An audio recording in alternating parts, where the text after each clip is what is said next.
The One Big Beautiful Bill acaba de ser assinada pelo presidente Donald Trump lá nos Estados Unidos e essa é uma lei que deve aumentar o teto da dívida norte-americana em mais de 4 trilhões de dólares. A gente vai falar nesse vídeo sobre os impactos que isso tem sobre os mercados. A gente já tem visto a bolsa norte-americana, Nasdaq, rompendo novas máximas históricas e, claro, sobre o impacto que isso deve ter para o Bitcoin, que acredito eu que é apenas uma questão de tempo até nós também rompermos novas máximas históricas. Então, se você gosta desse tipo de conteúdo, como sempre, já pausa esse vídeo, deixa o seu like aí e fica comigo até o final. Bom, então vamos lá, pessoal. Antes da gente entrar no tema, no assunto do vídeo de hoje, que é a The One Big Beautiful Bill, eu queria só comentar com vocês rapidamente sobre a Crypto Week, que acaba de ser anunciada pelos Estados Unidos. Eles declararam entre os dias 14 a 18 de julho como a semana da criptomoeda. Por quê? Porque a gente tem 3 grandes leis voltadas para o mercado cripto que podem ser aprovadas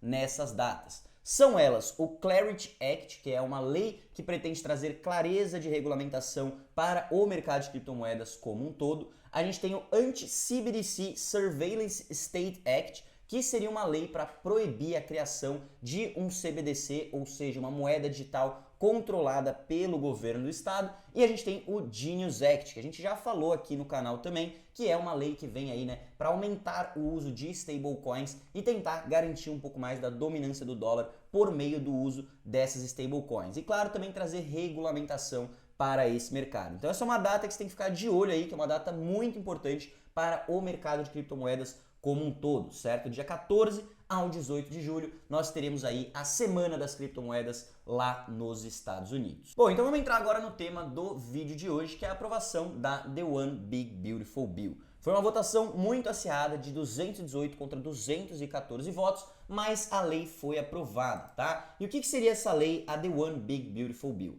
Essa é uma lei que o presidente Donald Trump estava querendo, né? Agora ele conseguiu que fosse aprovada, onde supostamente seria uma lei para cortar impostos do povo norte-americano. Essa era uma grande promessa de campanha dele, porém nessa lei, né, ela foi uma lei escrita com mais de 1000 páginas e ele colocou várias outras coisas ali no meio também, como algumas questões de inteligência artificial, imigração e o ponto principal que a gente vai discutir no vídeo de hoje, o aumento do teto da dívida norte-americana em mais de 4 trilhões de dólares, certo? Hoje a dívida americana já está completamente descontrolada em mais de 37 trilhões de dólares e eles querem aumentar ainda mais o teto da dívida. Esse foi o motivo, inclusive, da briga que teve entre o Elon Musk e o Donald Trump e o Elon ter se afastado do governo norte-americano e agora, de fato, esta lei foi aprovada, tá? Então acredita aí, né, que deve aumentar o orçamento da dívida em até 4 trilhões de dólares. E por que isso é importante pra gente? Porque isso daqui significa money printing, desvalorização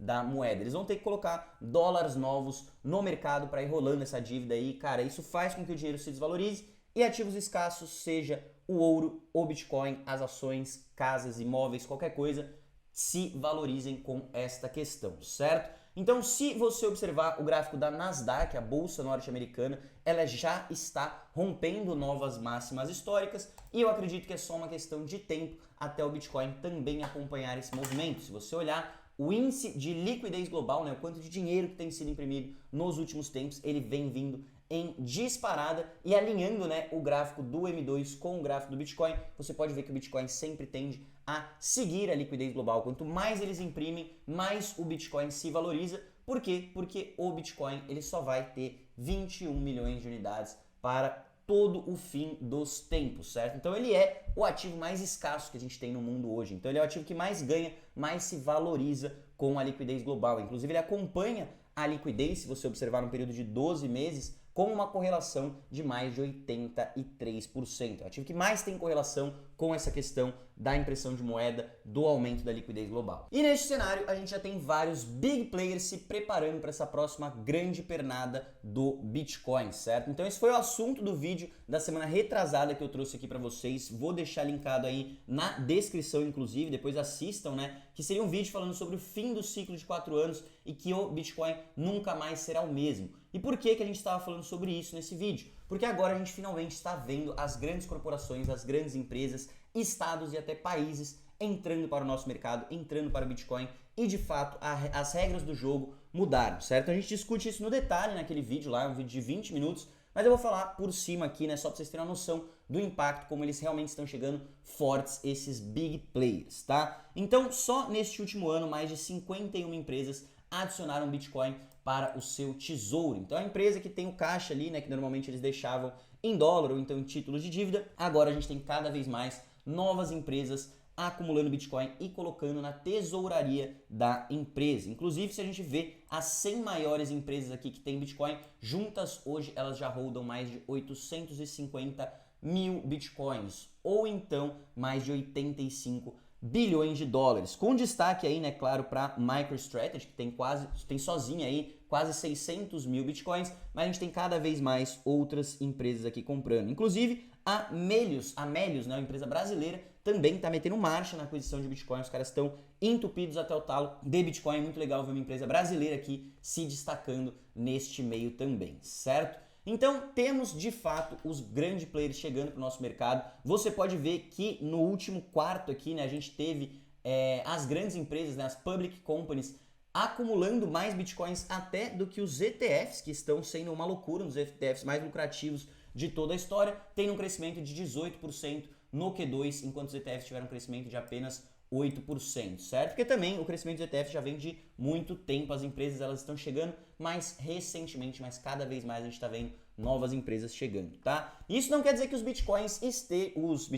ETFs estejam devagar. O ETF da BlackRock, ele bateu aí o recorde como o terceiro ETF que mais gera receita. Então a demanda pelo Bitcoin está muito grande, seja pelos ETFs, seja pelas companhias, ou seja até então por países, tá, galera? Então, se você observar aqui, a gente teve lá no começo do ano, dia 14 de fevereiro, o Sovereign Wealth Fund de Abu Dhabi anunciando uma compra de $500 milhão em Bitcoin, tá? O Fundo Soberano de Abu Dhabi seria basicamente o Estado investindo no Bitcoin. Então, Abu Dhabi foi um dos primeiros a investir ao longo desse ano. Na Bitcoin Conference, que aconteceu agora em maio, a gente teve o país do Paquistão anunciando também que eles vão lançar uma reserva estratégica de Bitcoin, se baseando, né, seguindo o modelo dos Estados Unidos. E os Estados Unidos, claro, né, eles não compraram Bitcoins novos, mas eles adquiriram aqui, né, que nem o Donald Trump está falando, a regra dos Bitcoiners, que você nunca deve vender o seu Bitcoin. Então hoje os Estados Unidos têm mais de 200 mil Bitcoins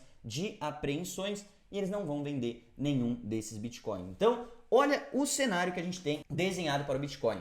Grandes empresas estão comprando cada vez mais, ETFs de Bitcoin batendo e quebrando recordes e se posicionando como os mais lucrativos do mundo, países comprando e acumulando Bitcoin. A gente tem estados nos Estados Unidos, como por exemplo o estado do Texas, que é inclusive a 7ª maior economia do mundo. A economia deles é maior do que a Itália, que anunciou também a sua reserva estratégica de Bitcoin. E é o que eu tô falando para vocês, que o game agora é outro. Esse daqui pode ser o fim do ciclo de 4 anos e o Bitcoin eu acredito que nunca mais vai ser o mesmo. Por quê? Porque antes ele era um mercado muito levado por investidores de varejo, mas agora a gente tem esses big players na mesa junto com a gente, certo? Então esse gráfico aqui do Rekt Capital, ele está mostrando, né, onde que a gente estaria no ciclo de alta caso você se baseasse na filosofia dos ciclos de 4 anos. Ele está pontuando aqui com essa caixinha verde onde poderia ser o fim deste bull market. Ele diz até, né, que inclusive a gente está 88% de progresso nesse bull market. Mas seja você uma pessoa que acredita ainda no ciclo de 4 anos, que em breve a gente vai ter uma grande correção,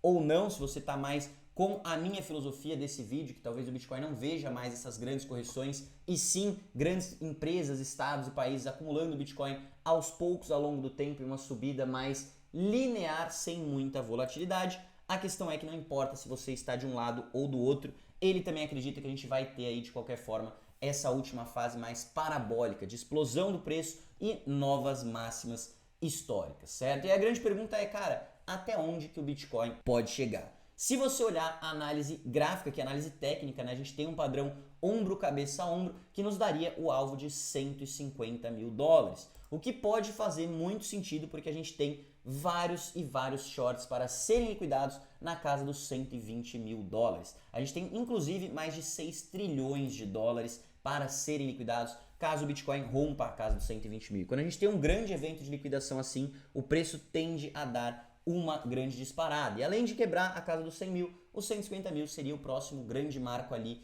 na minha visão, certo? Então, para encerrar esse vídeo aqui, eu vou novamente fechar com essa frase do Satoshi Nakamoto, criador do Bitcoin aqui para vocês, que é o quê? It might make sense just to get some in case it catches on. Meu inglês não é o melhor, mas a ideia aqui que ele tá falando é que, cara, pode valer a pena você pegar um pouquinho só pelo caso de isso realmente dar certo e a adoção em massa começar e o Bitcoin continuar crescendo. Se muitas pessoas pensarem da mesma maneira, isso se torna uma profecia. E de fato a gente tem visto não só pessoas necessariamente, né? Eu tenho visto muito mais adoção institucional nesse ciclo, mas de modo geral, cada vez mais as pessoas enxergam os bitcoins com bons olhos, estão adotando e por ele ter esse fundamento aqui imutável dele das 21 milhões de unidades, cara, ele é fadado ao sucesso. Se continuarem imprimindo dinheiro, o que eles vão, se continuar aumentando a adoção, o que eu acredito que vai acontecer, o Bitcoin ele vai subir. Vai subir, não tenho o que falar, não tenho o que fazer, a não ser que alguém hackeie e derruba a rede, mas isso daí é praticamente impossível, certo? Então é isso, galera, com isso eu fecho o vídeo de hoje. Se você ainda não tem os seus bitcoins, use a plataforma do MB para acumular de forma segura, tá? A maior plataforma de investimentos de toda a América Latina e o link para você abrir a sua conta vai estar aqui na descrição. Então eu espero que vocês tenham gostado desse vídeo, eu vejo vocês no vídeo da semana que vem, lembrando que toda semana a gente está trazendo essas atualizações de mercado para vocês aqui no canal do MB. Um grande abraço, até a próxima e valeu!